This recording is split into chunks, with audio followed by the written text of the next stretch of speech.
न्याय मिळालेला नाही, त्यामुळे संघटनेचं धरणे आंदोलन चालू आहे।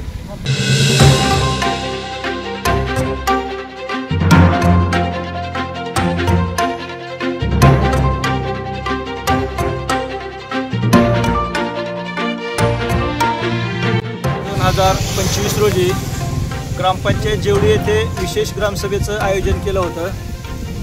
त्या ग्रामसभेमध्ये अचानक गोंधळ करून ग्रामपंचायत अधिकारी श्री जगदाळे SD यांना मारहाण करण्यात आली। त्या संदर्भात त्याच दिवशी संध्याकाळी 5-6 आरोपीवर गुन्हा दाखल केला। त्या दिवसापासून सर्व आरोपी फरार आहेत। त्या आरोपींना अद्यापपर्यंत अटक न झाल्यामुळे ग्रामसेवक संघटनेच्या वतीने सोमवार दिनांक 14 ऑगस्टपासून धरणे आंदोलन चालू केलेले आहे। आजचा अद्याप आरोपी मोकाट असून त्या घटनेला न्याय मिळालेला नाही, त्यामुळे संघटनेचं धरणे आंदोलन चालू आहे। सदरील आरोपींना अटक होईपर्यंत संघटनेचे आंदोलन चालू राहणार आहे।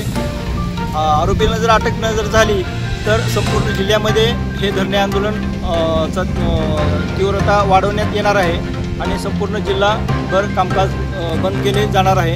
त्यामुळे सर्व ग्रामपंचायतीचे कामकाज व प्रशासकीय कामकाज बंद होईल याची गांभीर्याने प्रशासनाने दखल घ्यावी आणि सदरील घटनेतील आरोपींना लवकरात लवकर अटक करावी ही विनंती।